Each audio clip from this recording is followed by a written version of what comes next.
ஆண்டவரும் அருமை இரட்சகராக இயேசு கிறிஸ்துவின் நாமத்தினால் உங்கள் யாவருக்கும் எங்களுடைய அன்பின் வாழ்த்துக்களையும் ஸ்தோத்திரங்களையும் நாங்கள் தெரிவித்துக் கொள்கிறோம். தேவனுடைய பெரிதான கிருபையால் சுவிசேஷம் என்ற இன்னொரு பகுதியில் உங்களை சந்திப்பதிலே நாங்கள் மிகவும் மகிழ்ச்சி அடைகிறோம்.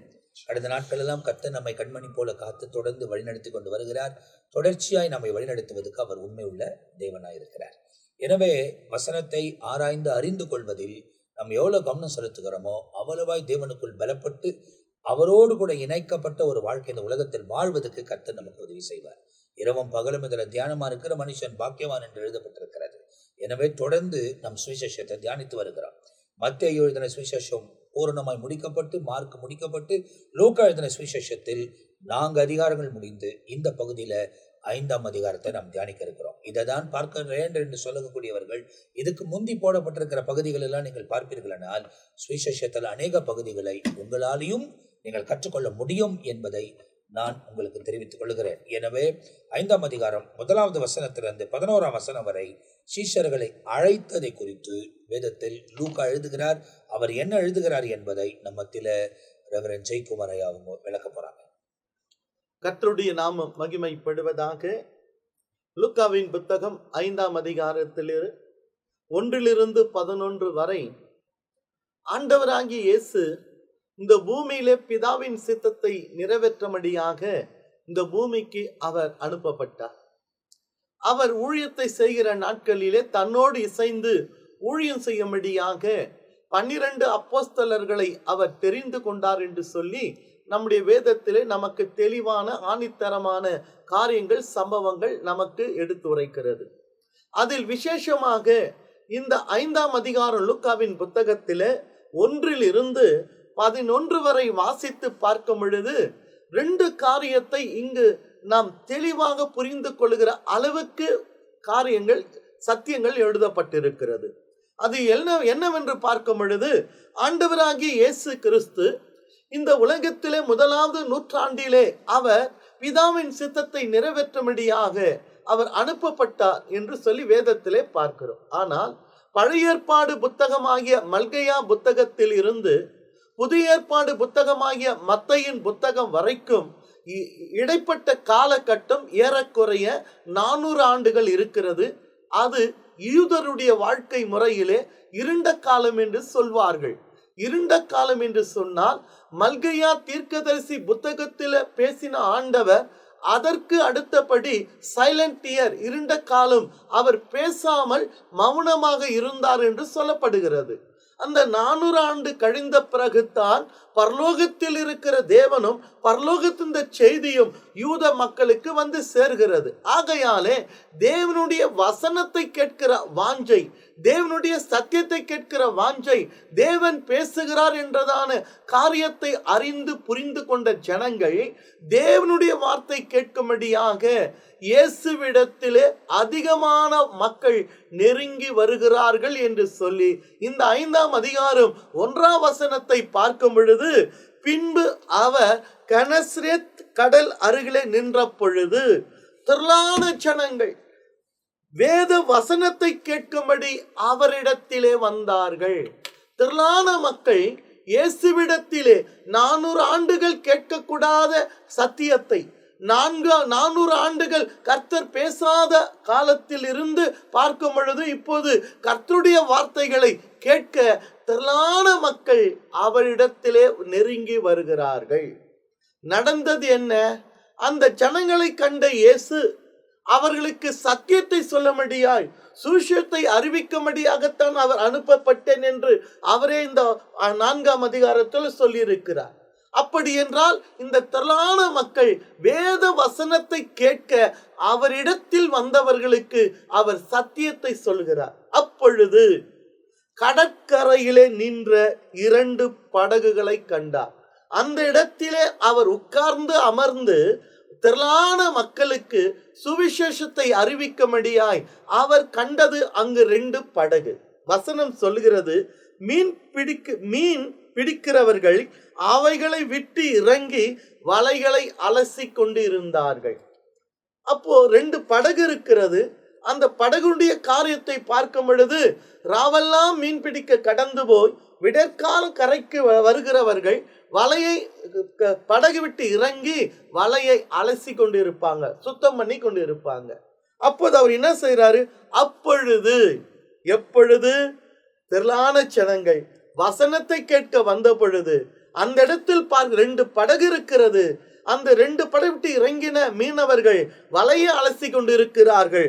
அப்பொழுது அந்த படகில் ஒன்றில் ஏறினார். அப்போ ஒரு படகுல அவர் வசனத்தை சொல்லும்படியாய் ஒரு படகில் ஏறினார். ஆனா அது யாருடையதா இருக்கிறது என்று வசனத்தை அது சீமோனுடையதா இருந்தது. அது யாருது? சீமோன் பேதுரு என்பதான அவருடையதா இருந்தது. அவர் என்ன கேட்டாரு? அதை கரையிலிருந்து சற்று தள்ளும்படி அவனை கேட்டு கொண்டு. இப்போ வலையை அலசி கொண்டு இருக்கிறார். 2 படகு இருக்கிறது. திரளான மக்கள் வசனத்தை கேட்க அவரிடத்தில் நெருங்கி வருகிறார்கள். ஒன்றில் ஏறுகிறார். அது சீமோன் உடையதா இருந்தது. அவனை பார்த்து கேட்டாரு, கொன்று சற்று தள்ளும்படி. நல்லா கவனிக்குங்க. கர்த்தருடைய ஊழியத்துக்காக வசனத்தை சொல்லும்படியாக தன் படகில் ஏறின இயேசுவை இடத்தில அந்த படகில் அவர் அமர்ந்திருக்கிறார். அது சீமோன் உடையதா இருக்கிறது. அவனை பார்த்து கேட்டார், சற்று தள்ளும்படி கேட்டுக்கொண்டு அந்த படகில் உட்கார்ந்து ஜனங்களுக்கு போதகம் பண்ணினார். இப்ப இந்த காரியம் நமக்கு நன்றாக புரிகிறது. இயேசு சீமோன் பேதுருடைய படகில் உட்கார்கிறார். உட்கார்ந்த அவரை சற்று தள்ளும்படி கேட்கிறார். அதில் உட்கார்ந்து ஜனங்களுக்கு என்ன செய்தாரா? போதகம் பண்ணினார். அடுத்த வசனம் சொல்லுது, அவர் போதகம் பண்ணி முடித்த பின்பு சீமோனை நோக்கி என்ன சொல்றாரு? போதகம் பண்ணி முடித்த பின்பு. அப்ப இப்ப யார கேட்கிறாரு? சீமோனை நோக்கி. இதுல இருந்து பிரசங்கம் போதகம் பண்ணுவதற்கு முன்பாகவே சீமோனை கேட்டாரு, படகை கொஞ்சம் தள்ளிக்கிட்டா. போதகம் பண்ணின பின்பு அவனிடத்தில் கேட்கிறாரு, என்ன சொல்றார்? போதகம் பண்ணி முடித்த பின்பு சீமோனை நோக்கின்றால் அந்த இடத்துல சீமோன் கர்த்தருடைய வார்த்தைகளை கேட்டார். படகுட்டு வீட்டுக்கு போயில்ல. இன்னைக்கு நிறைய பேர் அப்படிதான் செய்கிற காரியம். பிரசங்கம் தொடங்கும் போது பார்த்தா இருப்பாங்க, திடுக்குன்னு பார்த்து இடையில போயிட்டு டீ எல்லாம் குடிச்சிட்டு முடிக்கிறப்ப உள்ள வருவாங்க. இது கர்த்தருக்கு உகந்ததான காரியம் அல்ல. சீமோன் பேதுருடைய வாழ்க்கையிலே ஒவ்வொரு ஊழியர்களும் ஒவ்வொரு விசுவாச மக்களும் அறிந்து புரிந்து கொள்கிற காரியம். பிரசங்கம் தொடங்கின உடனே சில பேர் குழந்தை தூக்கிட்டு வெளியே போயிட்டு குழந்தைக்கு உணவெல்லாம் கொடுத்த பிறகு முடிக்கிற தருவாயில் இருக்கும்போது உள்ளே வருவாங்க. அப்படி என்றால் வார்த்தைகளை கேட்க விருப்பம் இல்லாதவர்கள், வார்த்தை கடமைக்காய் கட்டாயத்துக்காக வருகிறவர்கள். வார்த்தை என்பது மரித்து கிடக்கிற ஆத்துமாக்களை உயிர்ப்பிக்கிற வார்த்தை, நம்மை பலப்படுத்துகிற வார்த்தை, நம்மை தேற்றுகிற வார்த்தை, இந்த கர்த்தர் நம்மோடு இடைப்பட்டு பேசுகிற வார்த்தை, நம்மை ஆறுதல் படுத்துகிற வார்த்தை, நம்மை ரட்சிக்கிற வார்த்தை. இப்படி வார்த்தை குறித்து அநேக கருத்து சொல்லலாம். ஆனா இந்த இடத்துல சீமோன் பேதுரு தொடக்கத்திலிருந்து முடிகிற வரைக்கும் கர்த்தருடைய போதகத்தை அவர் கேட்டார். கேட்ட பொழுதுதான் அவருக்குள்ள ஒரு விசுவாசம் வருகிறது. அவர் போதகம் பண்ணி முடித்த பின்பு சீமோனை நோக்கி ஆழத்தில் தள்ளி கொண்டு போய் மீன் பிடிக்கும்படி உங்கள் வலைகளை போடுங்கள் என்றார். இப்ப அவர் சொன்னது என்ன? இவங்க ஆண்டவருக்கு தெரியும், மனிதனோ முகத்தை தான் பார்த்து பிரசங்கிக்கிறோம், ஆனா ஆண்டவர் உள்ளத்தை பார்த்து பிரசங்கிக்கிற தேவன். கர்த்தருடைய வார்த்தைகளை கேட்க சீமோன் பேதுரு அந்த இடத்தில் இருந்தபடியினால் இயேசு போதகம் பண்ணுகிற வேளையிலே அந்த படகு யார் உழுதா இருக்கு ஆண்டவருக்கு தெரிகிறது. அதை தள்ளினவரும் பேதுரு தான், சீமோனு தான்.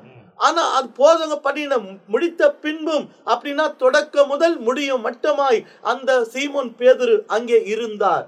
அவனுடைய உள்ளத்தை பார்த்தார். இவன் இரவெல்லாம் பிரயாசப்பட்டு ஒரு மீன் கூட கிடைக்காதபடி வெறுமையாய் கரைக்கு வந்தவன் தான். ஆனாலும் அந்த சோர்ந்து இருக்கிற வேளையிலே இரவெல்லாம் தூக்கம் இல்லை, கடலில் தான் இருந்திருக்கணும், அசதிய வீட்டுக்கு போய் தூங்கி இருக்கணும். ஆனால் அப்படிப்பட்ட நிலைமையில் கூட கர்த்தருடைய வார்த்தை கேட்க அந்த சீமோன் பேதுரு அங்கே இருந்து வார்த்தைகளை கேட்டது நிமித்தமாய் அவன் உள்ளத்தை பார்த்த ஆண்டவர் வெறுமையாய் இருக்கிறான், மீன் பிடிச்சாதான் பிழைப்பு, இல்லைன்னா வழி இல்லை. ஆனா அப்படிப்பட்ட நிலைமையிலே சீமோன் பேதுருவை பார்த்து ஆண்டவர் சொன்னார், ஆழத்தில் தள்ளி கொண்டு போய் மீன் பிடிக்கும்படி உங்கள் வலைகளை போடுங்கள் என்றார். இப்ப ஆண்டவரை பார்த்து சொன்னாரு, நீ எங்க போன? மறுபடியும் ஆழத்தில் தள்ளி கொண்டு போய். ஏன்னா நீ வெறுமையா வந்திருக்கின்ற இயேசுக்கு தெரியும், மீன் ஒரு மீன் கூட கிடைக்கலன்னு இயேசுக்கு தெரியும். அதனால நீ தள்ளி கொண்டு போய் வலைய போடு. வசனம், அதற்கு சீமோன், ஐயரே, இரவு முழுவதும் நாங்கள் பிரயாசப்பட்டும் ஒன்றும் அகப்படவில்லை, ஆகிலும், அவருடைய வார்த்தை பாருங்க, ஆகிலும் உம்முடைய வார்த்தையின்படியே வலையை போடுகிறேன் என்றார். இந்த அளவுக்கு இயேசுவினுடைய வார்த்தையின் மீது நம்பிக்கை வருவதற்கு என்ன காரணம் என்று சொல்லி பார்க்கும் பொழுது, சீமோன் பேதுரு இயேசுவின் வார்த்தைகளை கேட்டார். இயேசுவின் வார்த்தைகளை கேட்கிறவர்களுக்கு நமக்கு விசுவாசம் வரும். இயேசுவின் வார்த்தைகளை கேட்கிறவர்களுக்கு நமக்கு நம்பிக்கை வரும். இந்த உலகத்தில் வாழ்க்கையே வேண்டாம் தற்கொலை போனவர்கள் எத்தனையோ பேர் இயேசுவின் தேவனுடைய வார்த்தையை கேட்டு இனி நாம் வாழலாம், இனி தேவனுக்காக ஊழியம் செய்யலாம் என்று தன்னுடைய நிலைமை மாற்றிக்கொண்டு மகிமையான ஊழியர்களாய் மாறி இருக்கிற எத்தனையோ நூற்றுக்கணக்கான சாட்சிகளை நாம் கேட்டிருக்கிறோம். இந்த இடத்துல சீமோனு கூட அதுதான், ஐயரே, நாங்க இரவெல்லாம் பிரயாசப்பட்டு ஒரு மீன் கூட கிடைக்கலையா, நாங்க வெறுமையாய் கரைக்கு வந்து, ஆகிலும் உம்முடைய வார்த்தை நான் கேட்டது நிமித்தமாய், உம்முடைய வார்த்தை அவரை பலப்படுத்தி இருக்கு, அவருடைய வார்த்தை அவனை உற்சாகப்படுத்தி இருக்கிறது, அவருடைய வார்த்தையை நம்பினா நம்மளுக்கு அற்புதம் நிச்சயம் என்று சொல்லி அவனுக்குள்ளே ஒரு விசுவாசம் வந்தபடியினாலே, ஆகிலும் உம்முடைய வார்த்தையை நம்பி நான் வலையை போடுகிறேன் என்று சொன்னார். வசனம் அடுத்து சொல்லுது, அந்தபடியே அவர்கள் செய்து தங்கள் வலை கிழிந்து போகத்தக்கதாக மிகுதியான மீன்களை பிடித்தார்கள். மூணு காரியம் என்னன்னு சொன்னா, ஒன்று, சீமோன் பேதுரு அவருக்கு படகை கொடுத்தார். இரண்டாவது, அதை ராவெல்லாம் மீன் பிடிக்க தயாரா இருக்கல, சற்று தள்ளுமடி. ஒரு படகை தள்ளுவது லேசான காரியம் அல்ல, ஒரு யானை பல கொண்ட அளவுக்கு தான் அது இருக்கும் அந்த படகு.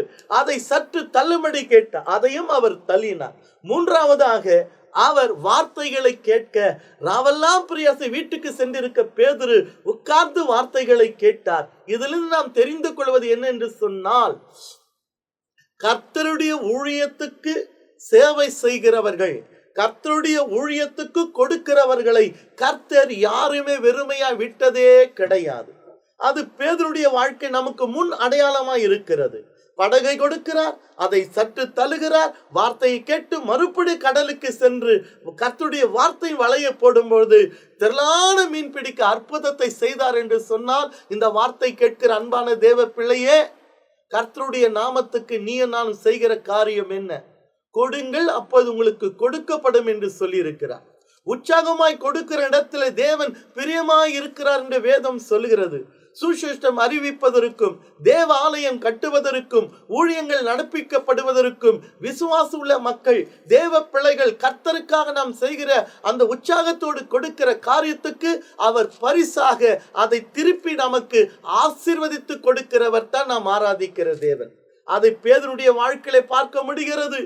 வெறுமையாய் படகு கொடுத்தார், அதே படகுல திரளான மீன் பிடிக்க கர்த்தர் படகு அமிழ்ந்து போகத்தக்கதாக மீன் பிடிக்கும்படியாய் கர்த்தர் அற்புதம் செய்தார். பாருங்க, படகுல உட்கார்றார், வெறுமையாய் இருந்தது. அது தேவனுடைய ஊழியத்துக்கு படகை கொடுத்தார். அதே படகுல இப்ப மீன் எப்படி இருக்குதா, படகு அமிழ்ந்து போகத்தக்கதாக கர்த்தர் அந்த படகிலே மீன் பிடித்து அவர் நிரம்ப செய்கிறவர் நாம் ஆராதிக்கிற தேவன். ஆகையில உங்கள் வாழ்க்கையில கஷ்டத்தின் மத்தியிலே, வெறுமையின் மத்தியிலே நாம் கர்த்தருக்காக ஒன்று தியாகம் செய்யும் பொழுது நிச்சயம் தேவன் அதை நிறைவாக்கி ஆசீர்வதித்து கொடுக்கிறவர் நம்முடைய தேவன். இந்த இடத்துல நீங்க பாத்தீங்க அப்படின்னா, பேதுருவை அவர் ஆசீர்வதித்து அதுக்கு பிறகு அவனை மன்னித்து அவனை அழைக்கிறதாய் இந்த இடத்துல நாம் பார்க்கிறோம். திரளான காரியங்கள் இந்த இடத்துல சொல்லப்பட்டிருக்கிறது. எனவே பயப்படாதேன்றாரு. ஏன்னா அவ்வளோ மீனை பிடித்த உடனே அவன் உடனே இயேசுவின் பக்கமாக திரும்புகிறான். அவன் ஆண்டுடைய சமூகத்தில் நான் பாவியாக இருக்கிறேன், என்னை விட்டு போயிடுங்கன்னு சொல்கிறான். ஆனால் ஆண்டவர் அப்போதான், நீ பயப்படாத, நீ இதுவரை மீனை பிடித்து கொண்டு இருந்தாய், உன்னை மனுஷனை பிடிக்கிறவனாய் மாற்றுவேன் என்று சொல்கிறார். அப்படி சொன்ன உடனே 11ஆம் வசனத்தில் சொல்லப்பட்டிருக்கிறது, எல்லாவற்றையும் விட்டு அவன் இயேசுக்கு பின்புதாய் கடந்து போனான். இதுதான் நம்முடைய வாழ்க்கையில் ரொம்ப முக்கியமான ஒரு விஷயம். நாம் எல்லாவற்றையும் கூட வைத்துக்கொண்டே நான் இயேசுவை பின்பற்றுவேன் என்று நாம் போக முடியாது. எல்லாவற்றையும் விட்டு நாம் தேவனை பின்பற்றக்கூடியவர்களா இருக்க வேண்டும். கடைசி மணி நேரத்துல நம்ம பிரயாணம் போய் கொண்டிருக்கிறது. நீங்கள் ஏற்றுக்கொண்டாலும் ஏற்றுக்கொண்டாமல் போனாலும் கடைசி நாட்களிலே நாம் வாழ்ந்து கொண்டிருக்கிறோம். இந்த நாட்களிலாவது எந்த பொருளும் பணமும் நிலமும் இல்ல உலகத்தில் இருக்கிற எந்த காரியமும் நம்மை பிடித்து வைக்காமல், நான் இதுவும் வேணும் எனக்கு இயேசுவும் வேணும் அப்படின்னு இல்லாம எல்லாவற்றையும் நாம் விட்டுட்டு தேவனை பின்பற்றுவதற்கு நம்மை முழுமையா அர்ப்பணிக்கும் போது உண்மையாகவே ஆண்டவர் நம்மை கொண்டு செய்ய வேண்டிய காரியங்களை செய்து முடிக்க அவர் சர்வ வல்லமையுள்ளவராக இருக்கிறார். அந்த காரியங்கள் நமக்கு விளக்கப்பட்டிருக்கிறது. அடுத்தது 12ஆம் வசனத்திலிருந்து 16ஆம் வசனம் வரை அந்த இடத்தில் ஒரு குஷ்டரோகி வந்து சுஸ்தமாக்கப்படுகிறதை இந்த இடத்துல லூக்கா எழுதுகிறார். அதை குறித்து நம்ம ரெவரண்ட் ஜான் பீட்டரை அவர்கள் நம்மோடு கூட பகிர்ந்து கொள்கிறார். லூக்கா 5ஆம் அதிகாரத்தின் 12ஆம் வசனத்தில், பின்பு அவர் ஒரு பட்டணத்தில் இருக்கையில், நிறைய பட்டணங்களுக்கு போனார், கிராமங்களுக்கு போனார். ஆனால் ஒரு பட்டணம்னு சொல்லி இருக்கு. லூக்கா ஒரு பட்டணம்னு சொல்றாரு. மத்தேயு மார்க்கில் நீங்க படிக்கும்போது கப்பர்நகூம், அந்த இடத்துல அந்த பட்டணத்தின் பெயர் கப்பர்நகூம். குஷ்டரோகம் நிறைந்த ஒரு மனுஷன் இயேசுவை கண்டு முகங்குப்புற விழுந்து, ஆண்டவரே உமக்கு சித்தமானால் என்னை சுத்தமாக்க உம்மால் ஆகும் என்று அவரை வேண்டிக் கொண்டார். ஒரு செயலிழந்த ஒரு மனுஷன் செயல்படுகிற ஆண்டவரை நோக்கி விண்ணப்பம் பண்ணுகிறார்.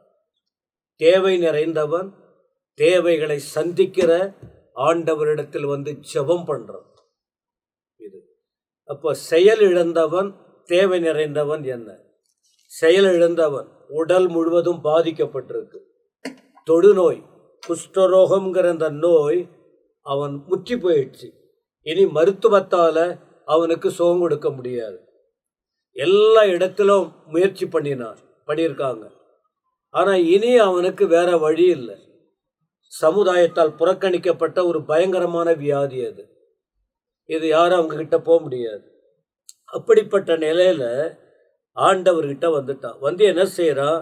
இதற்கு மேல என்னால ஒன்றும் பண்ண முடியாது, வாழ்வா சாவாங்கிற நிலைமை எனக்கு இருக்கு. நீங்க தான் படைப்பின் தேவன், படைத்த தேவன், என்ன கூட நீங்க தான் படைச்சிங்க. எனக்கு என்னாலேயும் சுகமாக்க முடியல, மற்றவங்களும் என் வேதனையை மாற்ற முடியல. நீங்களாவது எனக்கு இறங்குவீங்கன்னு உமக்கு சித்தமானால் அப்படின்னா அங்க கூட அனுமதி கேட்கிறார். வந்து பாதத்துல விழுந்துட்டார். அப்ப இவன் வந்து ஏற்கனவே பெருமையோடு இருந்திருப்பான்.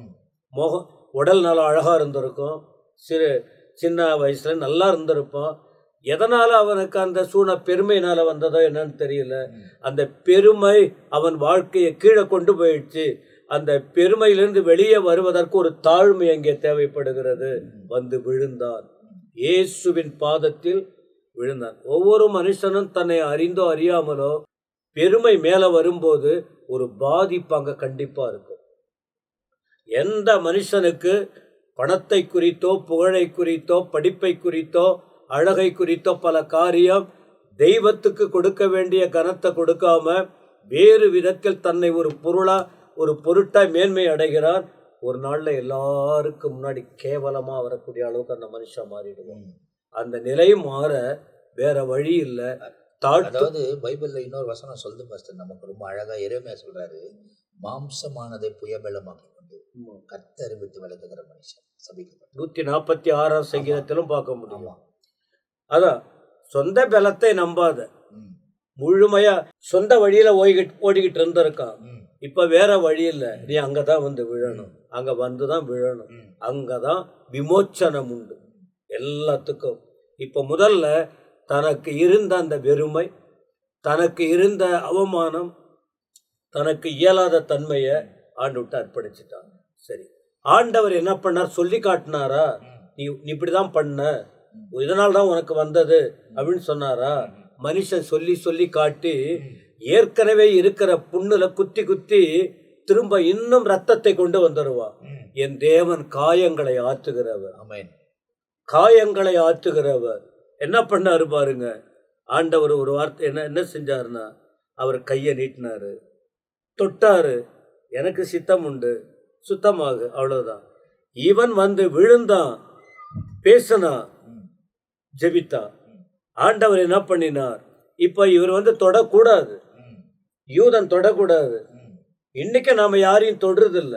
யாரோ தியாகமா ஒரு சகிப்பு தன்மையோடு ஊழியம் செய்யறவங்க தான் குஷ்டரோகியை தொட்டு பணிவிடையெல்லாம் செய்யறாங்க. இப்ப நான்லாம் என்னால் செய்ய முடியல, என்னால் செய்ய முடியாது. ஏதாவது கொடுக்கலாம். ஆனா இயேசு கிறிஸ்து அதை கூட பார்க்காம கையை நீட்டினார், அவரை தொட்டார். இப்ப பேசுறாரு, நீ என்கிட்ட பேசுனல்ல, உன்னால முடியுமான்னு. என்னால முடியும், ஏன்னா என் மேல உனக்கு விசுவாசம் வந்துச்சு. என் மேல என் கிட்ட வந்த உன்னுடைய வேதனையை சொன்ன எனக்கு கண்டிப்பா நான் அதுக்கு தாப்பா இருக்கிறேன். நீ ஒதுங்கி நான் உங்ககிட்ட வர்றதுக்கு தகுதி இல்லை, அதனால நீங்க அப்படின்னு ஒதுங்கி நிற்க வேண்டிய அவசியம் இல்லை. நீ வந்து பார், நீ வந்து விழுந்து பார், அதன் பிறகு என்னுடைய மகிமை என்னன்னு நீ பார்த்துக்க. இங்க நிறைய பேர் ஒதுங்கி நிற்கிறாங்க. வேண்டாம், குஷ்டரோகங்கிறது பாவம்னு ஒப்பிடுவோம், பாவம்னு சொல்லி. அட பாவமோ கோபமோ சாபமோ நீ எந்த நிலையில் இருந்தாலும் இயேசுவேன்னு வந்து விழுந்துட்டா போதும், அவர் அத்தனை பேருக்கும் அற்புதங்களை செய்கிறவர். இது ரொம்ப ஆச்சரியம். தொட்டார், அவ்வளவுதான், உடனே குஷ்டரோகம் அவனை விட்டு நீங்கிற்று. இன்னைக்கும் அந்த அற்புதம் உண்டு. ஆனா நம்பிக்கை வேணும். எல்லாத்தையும் நம்பிக்கிட்டு இருக்க கூடாது. அவர் பாதத்துல வந்து விழுந்துடணும். அடுத்து மூணாவது ஒரு காரியம் சொல்றாரு, கட்டளை கொடுக்கிறார். கட்டளை கொடுக்கிறார் என்ன? இதை யாருக்கும் போய் நீ சொல்லக்கூடாது. உன்னை ஆசாரியனுக்கு காண்பித்து நீ சுத்தமானது நிமித்தம் மோசே கட்டளையிட்டபடி அவர்களுக்கு சாட்சியாக பலி செலுத்து. விடுதலை பெற்றவன் என்ன செய்யணும்? உடனே ஓட்டம் பிடிச்சு பல இடத்துக்கு போகக்கூடாது. ஒரு காரியம், சுகமாக்கப்பட்டவன் தேவ சமூகத்துக்கு வரணும். தேவ சமூகத்தில் தான் அவனுக்கு எல்லா நன்மையும் கிடைக்கிறது. இன்னொன்று, ஏன் ஆசாரியன்கிட்ட போய் சொல்றாருன்னா, குஷ்டரோகம் என்ன சொல்ல போனா இவன் யாருன்னா, இவன் ஒரு யூதன். இவன் ஒரு யூதன் அல்லாத வேறு ஒருவனா இருந்தால் இந்த வார்த்தை ஆண்டவர் சொல்லியிருக்க மாட்டார். ஆசாரியங்கிட்ட போன அவசியம் இல்லை, ஆனால் போகவும் முடியாது, சொல்லியிருக்க மாட்டார். அப்ப இவன் பிரமாணத்தை அறிந்தவன். பிரமாணத்தை அறிந்தவன் இவனை வந்து எவ்வளவு பேர் கேவலமா பேசியிருப்பாங்க, இவன் குஷ்டரோகி மோசமா பேசியிருப்பாங்க. உடனே போயிட்டு டேய் இப்ப பாருனா எப்படி இருக்கன்ட்டு உன் நெஞ்ச நீ நிமித்தாத. முதல்ல நீ போய் எங்கிருந்து சுகமானாய் அங்க போயிட்டு உன்னை தாழ்த்து. இயேசுவின் பாதத்துல விழுந்தல்ல, உன்னை தாழ்த்துவதற்கு நீ வெளியில போயிட்டு உன்னை பெருமையா பேசிடுவ. நல்ல தாழ்த்து. ரெண்டாவது, ஆசாரியனுக்கு காண்பி. குஷ்டரோகம் இவனுக்கு இருக்கிறது என்பதை உறுதிப்படுத்துறது யாரு? ஆசாரியன். ஆசாரியன் தான். அதனால ஆசாரியன் சொல்லு. மூன்றாவது, சுகமாக்கப்பட்டவன் செலுத்த வேண்டிய காணிக்கை இருக்கு. மோசே சொன்ன காணிக்கை, அதை வந்து குர்பான் இருக்கும், சிலதெல்லாம் இருக்குது. அதை வந்து நீ பண்ணணும், அதை நீ பண்ணணும். குஷ்டரோகிக்கு சொல்லப்பட்ட ஒரு காரியம், அதை கண்டிப்பா செய்யணும். இதெல்லாம் பண்ண பிறகு இவன் எடுத்த உடனே வெளியில போய் உடனே, அப்ப ஏன் வெளியில போய் சொல்லக்கூடாதுன்னா, ஏற்கனவே ஆண்டவர் அடக்கி வாசித்துக்கிட்டு இருக்காரு. நாலா பக்கமும் திரள் ஜனங்கள் வந்து வந்து வந்து வந்து தொந்தரவு கொடுத்துக்கிட்டு இருக்காங்க. அதுக்குதான் வாழுறாரு அவர். ஆனா இப்போ அந்த இடத்துல என்ன ஆகுதுன்னா, இவர் வந்து வேணாம், நீ முதல்ல கர்த்தருடைய தேடு, கர்த்தருடைய சமூகத்துல, அதன் பிறகு மற்றது பார்த்துக்கிறாரு. ஆண்டவர் சொன்னார் அந்த இடத்துல, என்ன சொன்னார் அடுத்து பாருங்க. அப்படி இருந்தோம், இவன் போயிட்டு கட்டளைக்கு கீழ்ப்படிந்தான். அப்படி இருந்தோம் அவருடைய கீர்த்தி அதிகமாய் பரவிட்டு திரளான ஜனங்கள் அவர் உபதேசத்தை கேட்பதற்கு அவராலே தங்கள் பிணிகளை நீக்கி சௌக்கியம் அடைவதற்கு வந்தார்கள். ஏன் அப்படி இப்போ நீ போய் முதல்ல இது பண்ணுன்னா, இவன் வெளியில போக போக போக அற்புதங்களை பெற்றவங்க வெளியில சொல்ல சொல்ல கிராமமே ட்ரெண்டுங்க வருது. ரெண்டாவது, பொறாம உள்ள கூட்டம் வந்து இவரை விரட்டிக்கிட்டு இருக்கு. ஏற்ற நேரம் வரும்போது நடக்கிறது நடக்கட்டும், இப்போ நிதானமா போகட்டும், நிறைய ஜனங்க சுகமடையட்டும் என்பதாக. ஆனாலும் ஒரு நன்மையான காரியத்தை யாரும் மறைக்க முடியாது. அவரோ அடுத்து என்ன பண்றாரு? வனாந்தரத்தில் போய் தனித்து போய் ஜெபம் பண்ணி கொண்டிருந்தார். எவ்வளவுதான் ஆண்டவர் புகழ் விளங்கினாலும் அவருடைய தொடர்பு பிதாவோடு இருந்தது. யாரால் அனுப்பப்பட்டார், யாருக்காக வந்தார், அதுல கொஞ்சம் கூட குறையில. அந்த மகிமையின் தொடர்போடு இருந்தார். அதனால்தான் இன்னும் மகிமையாய் அவர் பயன்படுத்தப்பட்டு பரலோகத்துக்கு மகிமையை சேர்த்தார். இந்த இடத்துல நீங்கள் பார்த்தீங்கன்னா இந்த குஷ்டரோகி குணமாக்கப்பட்டதை வேதத்தில் எழுதப்பட்டிருக்கிறது. அதை அந்த இடத்துல பார்த்தீங்கன்னா மத்திய எழுதுகிறார், இப்போ லூக்கா எழுதுகிறார். நீங்கள் இந்த இடத்துல பார்க்கும்போது அவன் திரளான ஜனத்தின் இருக்கும்போது தான் உள்ள வரான். ஒரு வேளை வந்து அவனை கண்டுபிடித்திருந்தாங்கன்னா உடனே கல் இருந்து கொண்டுட்டு போவாங்க. ஆனால் அதுக்கு வாய்ப்பு ஆண்டவர் கொடுக்கறதில்ல. வாய்ப்பே கொடுக்காம அவன் கேட்ட உடனே உனக்கு சித்தமானால் என்னை சுத்தம் செய்யன்னு கேட்குறேன், எனக்கு சித்தம் உடனே நீ சுத்தமாகிட்டார். உடனே அவன் குணமாயிட்டான். அதுக்கு போய் காணிக்கை செலுத்துறின்றாரு, ஆசிரியனுக்கு காண்பின்றாரு. அதுக்கு பிறகு திரளான ஜனங்க அவரை தேடி வராங்க, இதெல்லாம் பார்த்தவங்க. அப்போ எல்லாரையும் சுகமாக்குகிறார், அவங்களுடைய பாடுகளிலிருந்து விடுதலை ஆக்குகிறார். அதுக்கு பிறகு உடனே என்ன பண்ணிட்டாரு, இன்னும் நிறைய ஜனங்க வந்துகொண்டே இருப்பாங்க. அவர் வனாந்தரத்துக்குள்ள போயிட்டார், ஜெபம் பண்ண ஆரம்பித்து விட்டார். காரணம், ஜெபம் என்பது என்ன? பிதாவோடு கூட ஐக்கியம் கொண்டவராய் அவர் தொடர்ந்து செயல்பட ஆரம்பித்தார் என்பதை இந்த பகுதியில் ரொம்ப அழகாக விளக்கப்பட்டிருக்கிறது. அதுக்கு அடுத்தது நீங்க பார்த்தீங்கன்னா ஒரு திமிர்வாதக்காரனை கொண்டு வருகிறது குறித்து லூக்காவும் எழுதுகிறார். அவரை எந்த விதத்தில் ஆண்டவர் குணமாக்கினார் என்பதை 17ஆம் வசனத்திலிருந்து 26ஆம் வசனம் வரை சொல்லப்பட்டிருக்கிறது. இந்த காரியத்தை நம் மத்தியினர் மெல்கிசேதேக்கு அவர்கள் விளக்கப்படுகிறார். தொடர்ச்சியாக நாம் லூக்காவின் புஸ்தகம் 5ஆம் அதிகாரத்தை நாம் தியானித்துக் கொண்டு வருகிறோம். 17ஆம் வசனத்திலிருந்து 26வது வசனம் வரைக்கும் இருக்கிற இந்த சம்பவங்களை நாம் தியானிக்க போகிறோம். அவரோ வனாந்திரத்திலே போய் தனித்து ஜபம் பண்ணி கொண்டிருந்தார். பின்பு ஒரு நாள் அவர் உபதேசித்துக் கொண்டிருந்த பொழுது கலிலேயா யூதேயா நாடுகளில் உள்ள சகல கிராமங்களிலும் எருசலேம் நகரத்திலும் இருந்து வந்த பரிசேயரும் நியாய சாஸ்திரிகளும் உட்கார்ந்திருந்தார்கள். அப்பொழுது பிணியாளிகளை குணமாக்கத்தக்க கர்த்தருடைய வல்லமை விளங்கிற்று என்று இங்கே நாம் பார்க்கிறோம். இயேசு ஒரு நாளும் மௌனமாய் இருக்கவில்லை. இரவெல்லாம் அற்புதங்களையும் பிசாசுகளையும் துரத்துகிற அந்த ஊழியத்தை செய்தார். அதிகாலையிலே போய் இருட்டோடு அவர் ஜபம் பண்ணினார். பகலெல்லாம் அவர் போய் கிராமங்களிலே சுவிசேஷத்தை பிரசங்கித்தார், தேவனுடைய ராஜ்யத்தை பிரசங்கித்தார்.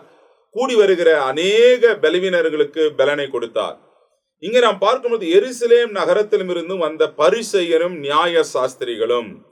யார் இந்த பரிசேயர்கள் என்று முதலாவது நாம் தெரிஞ்சு கொள்ள வேண்டும். பழைய இந்த பரிசேயர் என்று சொல்ல யூதர்கள் மத்தியில் இருந்த கண்டிப்பான அல்லது பழமையான மற்றும் மிகுந்த மத பற்றுடைய வகுப்பினராக இவர்கள் காணப்பட்டார்கள். அவர்கள் மோசேயின் பிரமாணமும் மத பிரமாணங்களும் முந்தைய தலைமுறையிலிருந்து வந்தது என்பதை அதிகமாக இவர்கள் வலியுறுத்தி கொண்டே இருப்பார்கள். தங்கள் மற்றவர்களை காட்டிலும் அதிக பக்தி உள்ளவர்களாக இவர்கள் கருதினார்கள். மற்றவர்களிலிருந்து இவர்கள் சுயநீதி உடையவர்களாக, நாங்கள் தான் மேன்மையானவர்கள் என்று எண்ணக்கூடியவர்களாக இவர்கள் அநேக இடங்களே காணப்பட்டார்கள். அதனால தான் இவர்களுக்கு பரிசேயர் எபிரேய மொழியில பராஷ் என்று சொல்லுவாங்க. பராஷ் அப்படின்ற வார்த்தையிலிருந்து தான் இந்த பரிசேயர் என்ற வார்த்தை பிரித்தெடு என்று அர்த்தம். இவர்கள் எப்பொழுதும் கர்த்தராகிய இயேசு கிறிஸ்துவனுடைய உபதேசத்திற்கு எதிரானவராகவே காணப்பட்டாங்க. எப்ப அவர் என்ன அற்புதம் செஞ்சாலும் அதிசயம் செஞ்சாலும் எதிர்ச்சியே பேசி கொண்டிருப்பாங்க. அடுத்து யாருன்னா சதுசேயர். இந்த சதுசேயர் யார் என்று சொன்னால் யூதர்கள் மத்தியில காணப்பட்ட இன்னொரு அதிகாரமிக்க வகுப்பினராக இவர்கள் இருந்தார்கள். பழைய ஏற்பாட்டில் போதிக்கப்பட்ட தெளிவான சத்தியங்களை மறுத்த, அதாவது தாராளவாதிகளாக இறையல் கற்றவர்களாக இவர்கள் காணப்பட்டாங்க. அதிகமாக ஆசாரியத்துவ வகுப்பை சார்ந்தவராக இவர்கள் இருந்தாலும் தேவனுடைய காரியங்களை விட உலக காரியங்களுக்கே இவர்கள் அதிக பெயர்களை கொட்டார்கள். இவங்க பேச்சுக்கும் இவங்க வார்த்தைக்கும் ஒத்தே வராது. அப்பேற்பட்டவர்களா இவர்கள் இருந்தார்கள். இப்ப இயேசு இந்த இடத்துல அவர் வரும்போது பரிசேயர் நியாயஸ்தானத்துக்கு அங்க உட்கார்ந்து கொண்டிருக்கிறாங்க. அப்போ பிணியாளிகளை கொண்டு வருகிறார்கள். அப்படி வரும்பொழுது 18ஆம் வசனம் சொல்லுகிறது, அப்பொழுது சில மனுஷர் திமிர்வாதக்காரனை ஒருவனை படுக்கையோடு கொண்டு வந்து அவனை உள்ளே கொண்டு போகவும் அவருக்கு முன்பாக வைக்கவும் வகை தேடினார்கள். ஜனக்கூட்டம் மிகுதியா இருந்தபடியால் அவனை உள்ளே கொண்டு போகிறதுக்கு வகை காணாமல் வீட்டின் மேல் ஏறி தட்டோடுகளை வழியாய் ஜனங்களின் மத்தியிலே இயேசுவுக்கு முன்பாக அவனை படுக்கையோடு இறக்கினார்கள் என்று நாம் பார்க்கிறோம். இது லூக்கா எழுதும் பொழுது அழகா சொல்றாரு.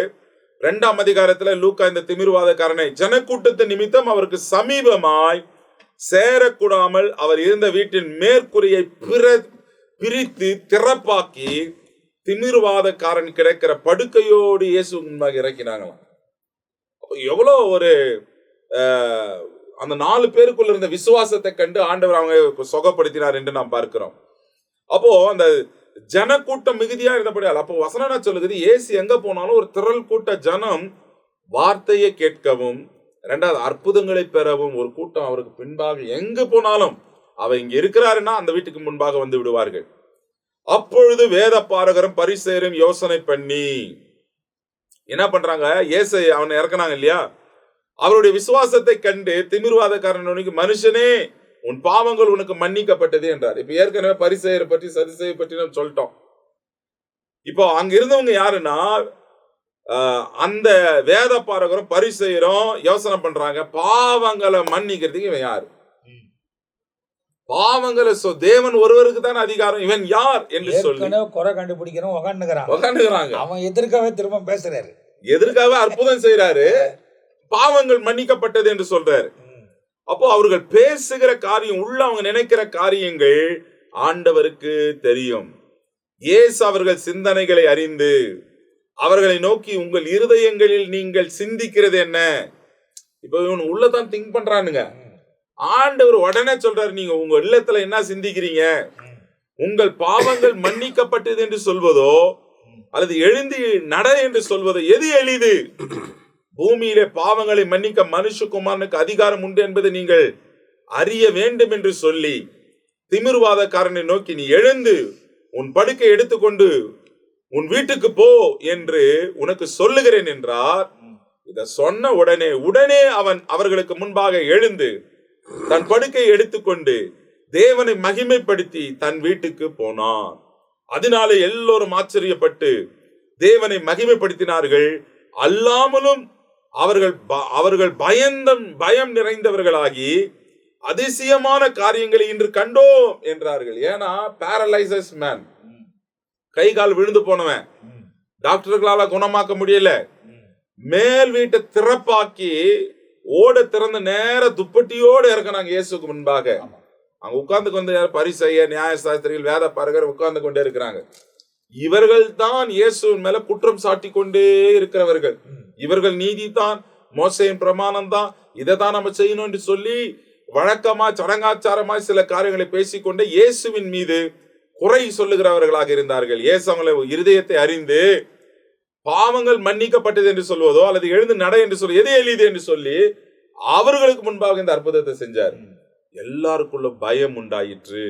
எல்லோரும் ஆச்சரியப்பட்டு தேவனை மகிமைப்படுத்தினார்கள். காரணம், இயேசு வல்லமை நிறைந்தவராய், ஏசாயா தீர்க்கதரிசின புஸ்தகத்தை வாய், கர்த்தருடைய ஆவியானவர் என்மேல் இருக்கிறார், சிறுமைப்பட்டவர்களுக்கு சுவிசேஷத்தை பிரசங்கிக்கவும் பிணியாளிகளை குணமாக்கவும் என்னை அபிஷேகம் பண்ணியிருக்கிறார் என்ற வார்த்தைகள் நிறைவேறுதலாக இவைகள் எல்லாம் நடந்து ஆண்டவருடைய நாமத்தை மகிமைப்படுத்தினார்.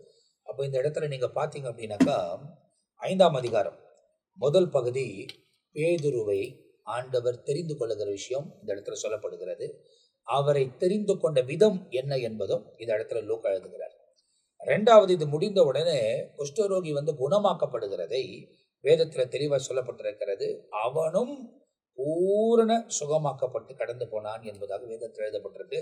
வனாந்தரத்துக்கு போகிறார், ஜபம் பண்ணுகிறார், ஜபம் பண்ணிட்டு மீண்டும் வருகிறார், ஒரு வீட்டுக்குள்ள பிரவேசிக்கிறார். அவங்க இருக்கிறாங்கன்னு தெரிஞ்ச உடனே திரளான ஜனங்கள் அங்கே கூடிடுறாங்க.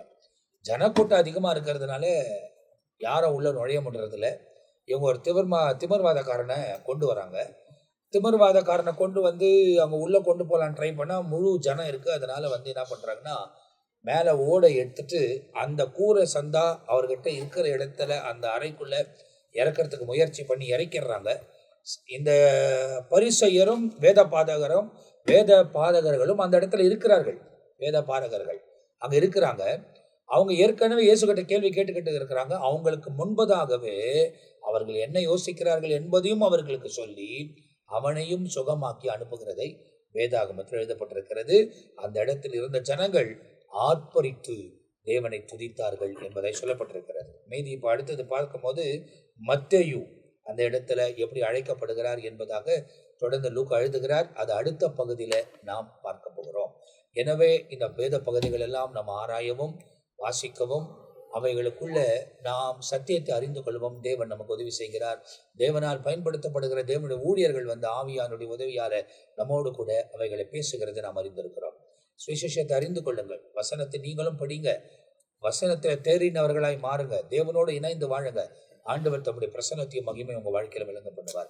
மீதியான காரியங்களை அடுத்த பகுதியில் நாம் தியானிக்க போகிறோம். அதுவரை நாங்கள் உங்கள்கிட்ட விடைபெறுகிறோம். கர்த்தர் உங்களை ஆசீர்வதிப்பாராக. ஆமென். ஆமென்.